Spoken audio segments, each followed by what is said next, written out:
Space, the final frontier.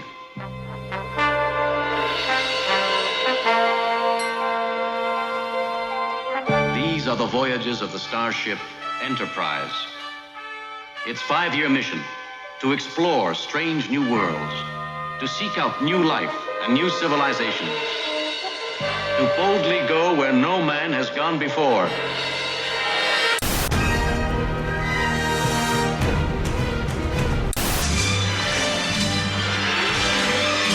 Robotech.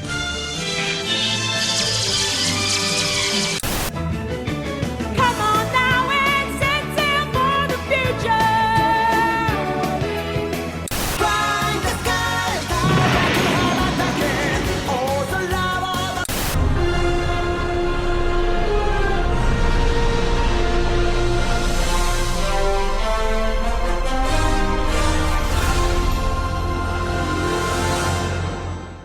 Hello and welcome to another episode of the Cellcast. The animated series. Joining me today is a man who really wishes you wouldn't set off that Genesis device.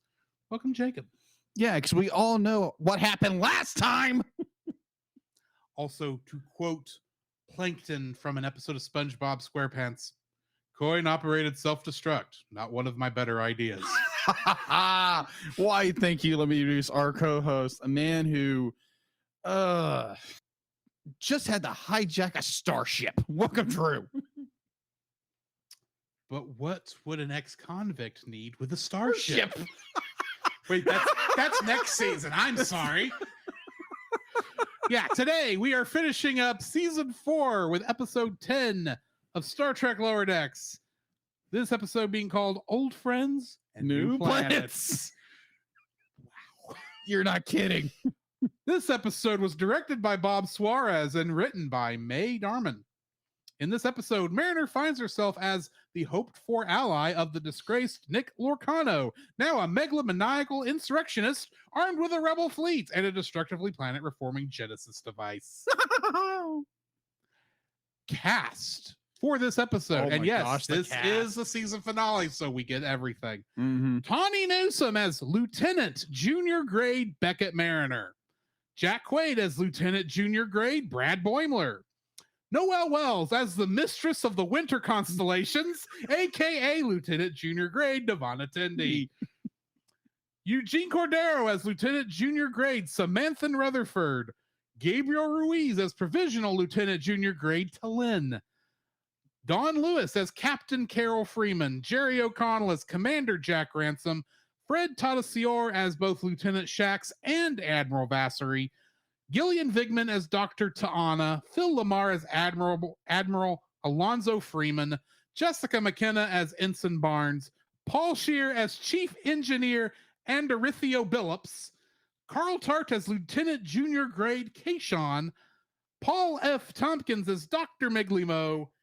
Erica Winter as Erica Tendi. Yes. Nolan North, Carrie Walgren as additional voices, though considering one of them, I suspect we actually know who it is. It just isn't confirmed yet. Special guest stars for this episode. I wonder who. Will Wheaton as, at this point, Cadet Wesley Crusher. Sure. Robert Duncan McNeil as, at least in the flashback, Cadet and later criminal Nick Lorcano.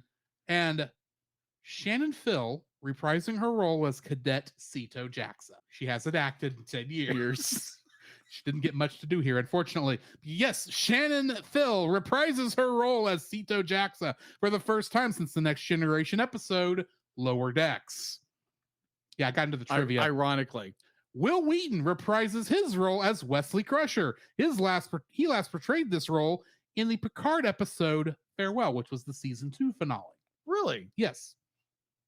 Rutherford and Boimler argue about Lorcano's resemblance to Lieutenant Tom Paris. McNeil previously played Lorcano in TNG The First Duty, and Paris in both Star Trek Voyager and the Lower Decks episode will always have Tom Paris. I absolutely love that scene. It's like, wait, he looks like so-and-so. It's like, no, Yeah, I don't see it. It's like, no, he actually looks like him. It's like, is he a twin? It's like, no, he doesn't have a twin. It's like, I was like, oh my gosh. Like you explaining that and then watching stuff on YouTube, it's just like, oh my gosh, not kidding. I was like, okay, cool. In the flashback scene of Nova Squadron, the previously unseen Joshua Albert is shown for the first time, Mhm. while Jean Hajar is seen only briefly and without any lines. Yeah. My suspicion is that Nolan North actually voiced Joshua Albert, but Okay. we do not know this yet for certain. Mm. Mariner's attempts to evade Lorcano's forces by entering an ion storm alludes to the climactic battle in the yes. Mutara Nebula Yes. at the end of Star Trek II, The Wrath Wrath of of Khan. Music from the film accompanies several shots in this sequence, Uh-huh. and the detonation of the Genesis device produces the same visual effect in both cases. Yes. the explosion of the Genesis Yeah. device. You need 2 plots of molybdenum. I was like, what? Coin-operated self-destruct. Not one of my better ideas. Yes. I never thought I would reference SpongeBob SquarePants reviewing Star Trek. Lorcano's last words, stupid mirrors Keevan's last words, I hate Ferengi, in the Deep Space Nine episode, The Magnificent Ferengi. This is the first Lower Decks season finale in which the USS Cerritos is not shown to suffer significant damage. Yes. I was like, the poor Cerritos. Oh, poor Cerritos. It just keeps getting rebuilt. But like Boiler is the acting captain, which I was like, what? Well, if you got it, that kind, I follow. Yeah. And that's the other thing. We actually got to see the captain's yacht. We did. in use this episode, which that is one of the most. We've only seen the captain's yacht in any Star Trek thing one other time. Yeah, in the It's movie. Star Trek Insurrection, the second worst Star Trek film. So yeah, this was a fun episode. This was really cool. I don't entirely love it. I think the last episode was better, and this really feels like it was a bit rushed. Like they expected this to be a longer episode, and they had to cut it down a little. Well, But I this can was see still why. Such a fun episode. It is so good. It's so good because there again, you get this scene where Captain Freeman be like, they're told to be like, hey, you can't do anything. Don't do this. Be like, it's against Star Trek regulation. Starfleet regulations. Yeah, don't be like, we're not gonna don't start anything. You can't do anything. And then they're gonna be like, I've seen the films, so I know the scene where Freeman, it's like, hey, be like, hey, I'm about to violate an order. Be like, if you don't want to be a part of this, speak up now. And everyone's like, nope, we're ready to go. Saddle up, lock and Load. Thank you, Data. or to quote Data, I think it's from this film. It's like, what was it to quote Data? It was like, the hell with regulation. Or is that a wrong film? Star Trek 6, The Undiscovered Country, Yes. and Spock says after they have been there is a Data one where he says, to hell with our orders. Yeah, But I think the better one is Yeah. is in Star Trek 6 when they have ordered the Enterprise back to space dock for decommissioning, yeah. and Spock says, I believe the correct affectation at this time to say is go to hell. Yes. Oh my gosh. But I like this episode is really good because there again you have Mariner. Obviously in the previous episode he gets beamed aboard this mysterious ship, and it's like, oh, it's this dude I'd be like I met years ago. It's like, oh, you're the one. We actually we kind of brought this up. I'm bringing it up now because it fits. Trust me. We mentioned that the Criminal Planet last episode was very Tatooine-ish. Yes. We both missed the fact that the where the station they went to where I was sending up the signal is very indoor. Yes, it is. And then his ship is very Star Wars. Yes, it is. In minimalism. Yes. And we both missed that. And it's like, okay, I just wanted to touch on that. Like, how did we miss all these Star Wars references? Yeah, that's true. So you kind of the episode starts with like perusing on Star Trek, and that's another so good. That's another little thing I need to bring up because I geeked out just in the last time on Star Trek Lower Decks segment because in the 24th century shows, aka Next Generation, Deep Space Nine, and Voyager, because they were not telling serialized stories. Yes.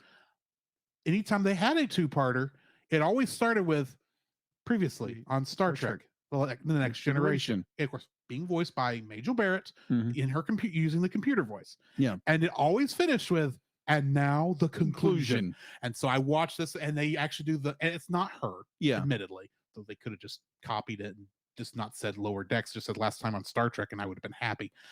But you get to the end, and the narrator says, and now the conclusion. I thought, we're back in the 24th century, baby. It was that weird little, and now it's the only show I've ever heard use that phrase. Yeah. Just because usually every other show, it's like it gets to the end of that and it just goes right into the episode. Star Trek's the only one I know that ends it with, and now the conclusion. Yeah. To let you know, it's finishing this episode. Yeah. We're not going to drag this out. And that's what happened here. And I heard that with 90 thing that no one else but me cares about. They did it. Oh my gosh, but this episode was so well done.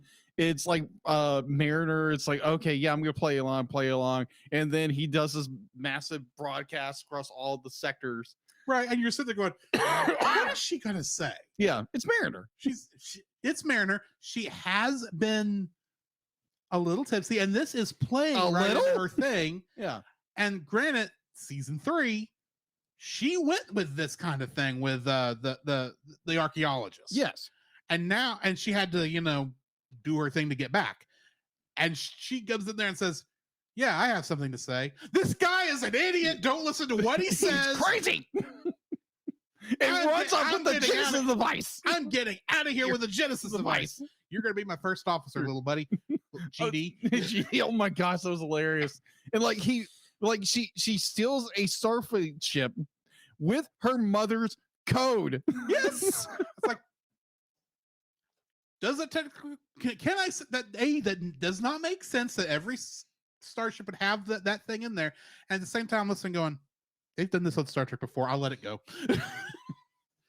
And what was it, the type of ship, which is oh crap, it's a kit bash model. It's designed, it was just put together in a hurry for a movie or a TV show. I don't remember what it was. Hold on, it was Star Trek. It's one where they go back in time. That narrows it down so much. First Contact. That's it. I think is one of the ones from that movie. Yes, I believe so. It's not the Akira class. I don't think so. No, because the Akira class looks like Enterprise and X-01. Okay.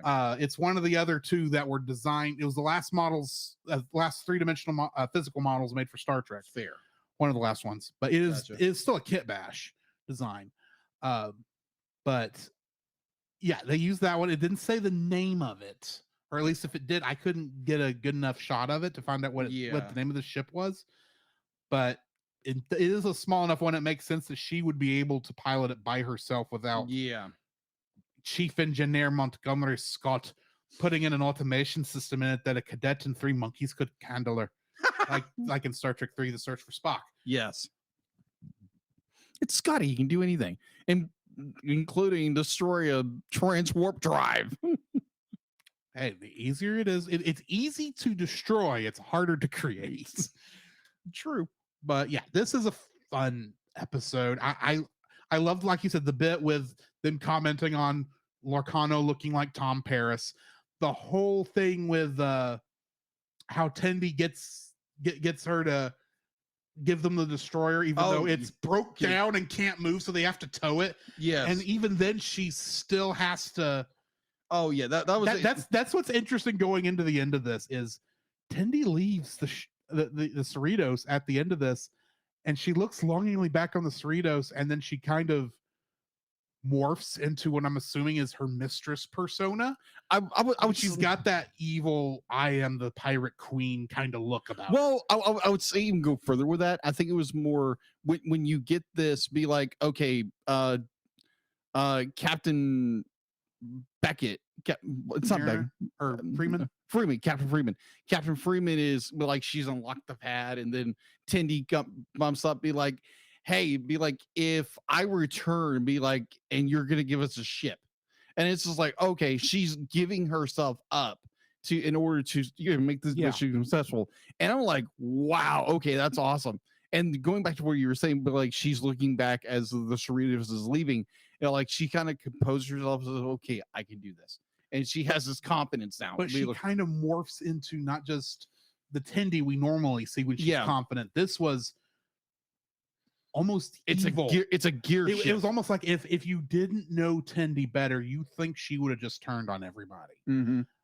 Like she's been playing them for fools this whole time. Except I looked at that and said, no, she's getting into the persona she has to be in to be the mistress of the winter constellations. Because that's basically what she's going to be to this Orion crew. She's not going to be Science Officer Devana Tendi. True. She's the mistress of the winter constellations. There is a reason every time she shows up and Orions are there, they are scared of her. Mm-hmm. There is a reason for that. And I think we might see more of that in this next season. Yeah. Whenever that comes out. That is true. Because we don't know when that's going to happen yet. True. Yeah, like overall, this episode was amazing. Be like there again, it's dipping into the lore of Star Trek, which a lot of it is like, okay, I didn't understand that, but it was still very well done. You got most of it. I got most of it because it plays a lot more onto Wrath of Khan. Yeah, and you've seen Wrath of Khan a ton of times. Saw it in theaters with you. So this was an amazing episode. It was be like you get what are these characters? The bootleg Genesis device. Ferengi. Yeah, the Ferengi part where you're like he's like, aha, I got it. Be like insert 2 things of platinum. Like, wait, what? Boom. Platinum, not platinum. Yeah, platinum. Yeah, platinum. But it was great. It was and then be like Tendi's send off and like the I love it where they play into that Tendi and Rutherford are they're not in a relationship, but they're just really, really good friends. And they're in a relationship. They're in a relationship. But that one scene he's where gonna be king of the winter constellations probably by the end of the series.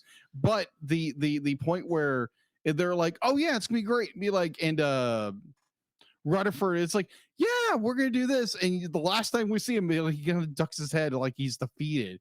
Yeah. And it's so obvious that it's like, yeah, these 2 characters are going to be with each other at some point.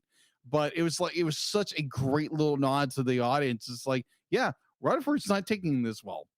And I wonder what Rutherford's gonna do. And then you have this amazing arc of Mariner, because they're gonna be like from season 1, be like, I was never really the biggest fan of Mariner, but now that I understand why she's doing all of this, be like into because they're gonna you nailed it like season 1, I think. Yeah, season 1 and season 2. I called this by the end of season 1. I think. Yeah, I don't think I had it first couple episodes. Yeah, but when I finally after we had seen how she was, and I'd kind of gotten an idea as to what this character was, I kind of knew, okay, she's a true believer who's been disillusioned because of the Dominion War. Yeah, it's the only thing it could be. Yeah, so why she's like this, right? Because she's got enough of that Federation in her. But when they finally said this is what it is last episode, and then we get to see her pre-jaded at the beginning of this. Yeah, exactly. In that flashback scene, I was like, oh wow, she's a Boimler. She's adorable. Yeah. In that scene. Yeah, she's a Boimler. Like you said, she's very adorable, very like bouncy, and like, oh my gosh, I love Starfleet. And then you flash forward and you have this very jaded Mariner, because she's had to live through the Dominion War on the ship and seen the dark side of how starships have had to be run during a wartime. Yeah, for an organization that, because you have to remember, Starfleet, while it is military, yes, it's not their primary mission. Their primary mission is to explore strange new worlds, seek out new life and new civilizations, to boldly go where no man has gone before. Yes. No one's has gone before. Either way, that's the mission of Starfleet. Yes. But for a time, they had to put that mission to the side to protect the Federation, because the Starfleet is the closest thing it has to a military. Yeah, agreed. And that's what she did not want, and she had to go through that. And I'm surprised she's as nice to the Cardassians as she is, to be honest, since more than likely she could easily run across the Cardassian that tortured Sito. Yeah. She's got to wonder every time she sees one, is this the guy? Yeah. Or is this the woman? Yeah. Because I kept thinking that, well, coming up to this episode, that Mariner is going to lose her crap and murder somebody, and it's going to wind up being this very interesting intrigue, but they didn't do that. Well, they had to keep her clean up to this point. Now, the question is going to be going into season 5. Yeah. She's had character growth now. She's not where they've played her the last 4 seasons. Yes, she is still going to be a little, little rebellious. Mm-hmm. She's still going to be the Mariner we know, but she's going to be less danger happy. Well, that's the best word. I think it's more. It's all 4 of the characters have had. I would agree of character growth. I would agree. But from a TV show writing perspective, we are at that point where it's like they could either move on to a different motivation for her, or they could be going over the same material despite the fact she already has learned from that. And that's what I'm curious of, how next season will go. Is like, are we going to move forward and have her come to realize she actually does want to be higher in the in Starfleet? Is she going to start getting ambitious again? Yeah. Or is she going to do something? Or is she going to still be fighting these feelings, even though she pretty much worked through those last episodes? Yeah. That's what I'm curious of. And granted, you never completely get over these things. True. But she should be at a point now where she should be wanting to further her career, wanting to actually get in a position, maybe even get off a low rent ship like the Cerritos, and get to an exploratory vessel. She should have been the one to want to get to the Titan, especially since she was friends with Riker. Yeah. And I get why Boimler really is the one that went there. And I really want at some point after, I'm assuming Tende rejoins this group, that these 5 end up getting their own ship. I don't want it to be the Enterprise. Okay. We already know what happens with the other. Well, there's one Enterprise we don't actually know who the main command crew is. Okay. That would come in after this, because at some point the E is getting destroyed. Yeah. And Worf was in command at the time. We know this. We know that. Yes. And there was a ship that was in between that and the end of Picard season 3, because we saw that Enterprise for a hot minute, but we don't know anything about its adventures. So, but at the same time, I don't want them on the Enterprise. I want them on another ship where they can just go and do it and have fun. I want to see them move forward. Yeah. And that's the good part about this, is I actually am curious of how these characters are going to be moving forward. And this season did such a good job of bringing, even though it was all still individual episodes, they kept the whole thing connected. It wasn't fully serialized, but it was still, there were nice callbacks throughout the whole series. So I am looking forward to season 5 whenever that becomes available. So I'm in the same boat. I'm curious where they're going to take our characters. We're curious where what they're doing with Tindy, what they're going to do with Rutherford, what are they going to do with Mariner, what are they going to do with Boimler. And I'm curious if they're going to, because obviously Boimler is kind of slated to be a captain at some point, I think. It's been hinted that that's where he's going. That's why it was so cool to see him as acting captain of the ship in this episode. Oh yeah. Oh, I think one of the coolest part, when you talk about the captain's yacht, of where they take this massive piece of junk and literally just ram it into this. And talk about, I had another Star Wars flashback, like Super Star Destroyer crashing into the Death Star too. That's what that reminded me of. Yes, it's like, y'all really are pulling the Star Wars here, and I don't hate that you're doing it. No.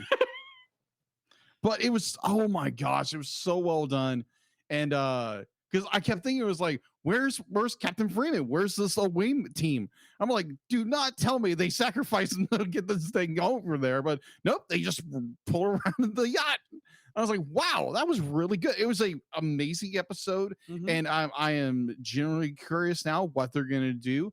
Like I always say, is Mariner going to grow from this experience? Is she going to be a more experienced character from her growth in this, or is she going to convert back into her pre-learning stage from season 4 and to be this wild zany character who just does everything impulsively? I'm hoping the former. I'm agreeing with you there. I'm hoping that's way. And admittedly, we don't really know how the writing is going to change for her going forward. But it does feel like with this season, since they did promote every character to Lieutenant Junior grade, so they're not really full lower deckers anymore. Yeah. And that is what she actually had to deal with. Is like she got exactly. I love that promotion part. she didn't want. Yeah. And Ransom is not backing down. Yeah. He's not going to demote her just because she's being difficult, and that's what she has had to put up with this season, and that's what got her over the edge. So it's like, if that's what we've dealt with this whole season, that she can't go back, not with that feeling like we've gutted the character. So and also I would think it'd be, there again, you're dealing with character growth, you're dealing with story development. If they were to simply, we're going to make it like what season 3 was, or the very beginning of season 4 was, if they did that, they would disservice to our characters and our story, all the character development growth we've had. Definitely, like, see, episode 9 of this season was just emotional gut punch. Because there again, I'm hoping we go forward and we have this much different characters who have grown through this experience. Definitely Mariner. So I could see Mariner possibly, becoming like something other, because that the episode, like, just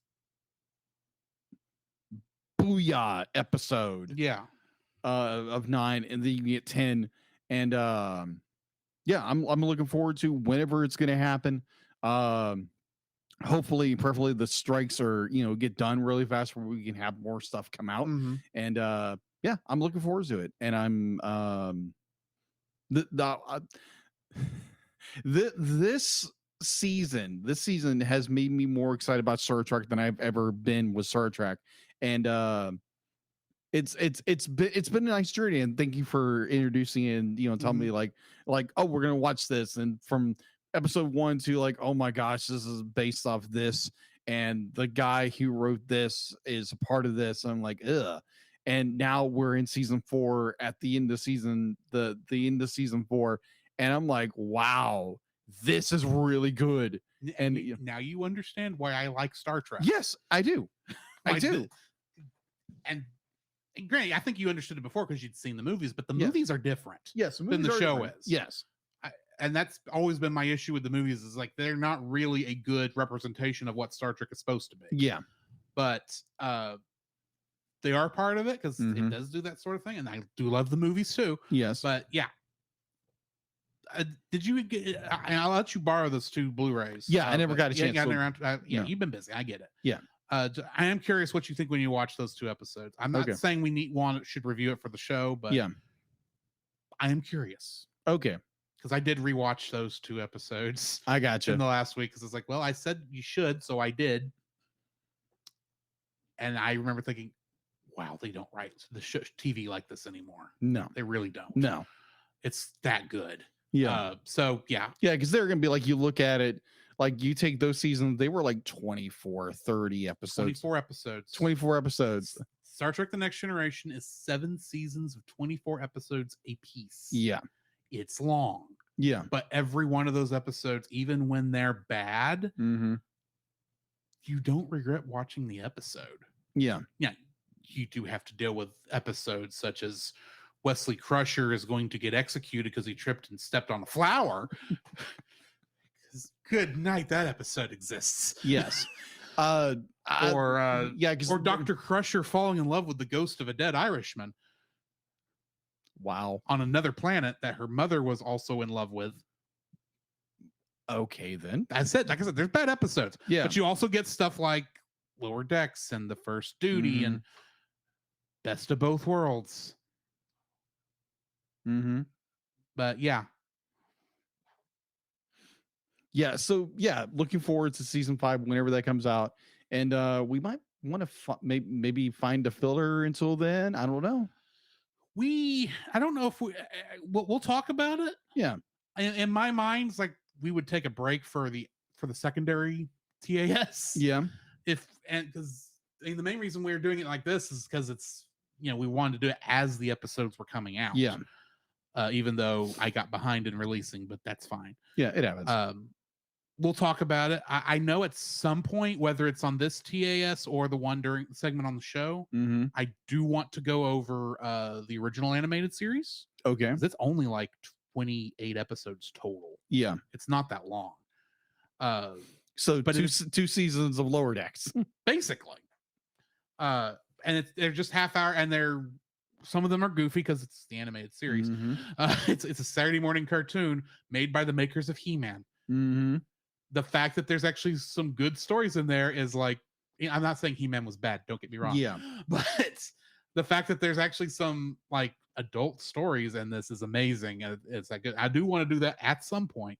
Yeah. But we also don't know how the future is going to work out with changes in both of our lives. I mean, you're getting married in 6 months. 8 months right now. I rounded. You rounded. I was thinking it's end of the year. Yeah. 6 months. 6 months. Yeah. Yeah. 8 months technically, but either way. Yeah. And who knows how much I know she'll be fine with you recording and and reviewing movies, and at least the TV show. I don't additional to cartoons. We'll see. We'll see. We'll definitely discuss it. We'll see what Ashley puts up with. Yeah. Because you will have to take that into account. Yes. But I think that's going to be it for this episode. Thank you guys for joining us on this. Yes, thank you. Lower Decks has been one of my favorite experiences that we've done with this show. And I'm happy to see where it goes. And yeah, we may have to do something else, but we will see. Yeah. In the meantime, this has been Drew. This is Jacob. And we'll catch you in the next frame. You can follow Jacob on his Facebook at Jacob B. Heron. His Facebook page, Jacob's Daily Art Corner, where he tries to draw each and every day. His Instagram at Jacob B. Heron. His Twitter at Jacob Heron. And his Letterboxd at Jacob Heron. You can find Drew on Facebook at Drew Dodgen. His Facebook page, Drew's Photo Bin, to see his photography. His Letterboxd page at GGeorge759. His Twitter at GGeorge759. And Instagram at Drew Dodgen. You can like us on Facebook at the Cellcast Podcast. On Twitch at the Cellcast Gaming. On YouTube at Cellcast. On Twitter at cast_cell. The Cellcast can be found at Apple Podcasts, Google Play Podcasts, Stitcher, Spotify, or anywhere else fine podcasts are downloaded from. Please rate and review us where you found us, and also on Podchaser. Email us at thecellcastpodcast@gmail.com. The Cellcast is a proud member of both the Pop Americana and Culture Box media networks. For more information, please see the link in the description. Our theme song is Drop and Roll by Silent Partner. And remember, that's Cell with a single L.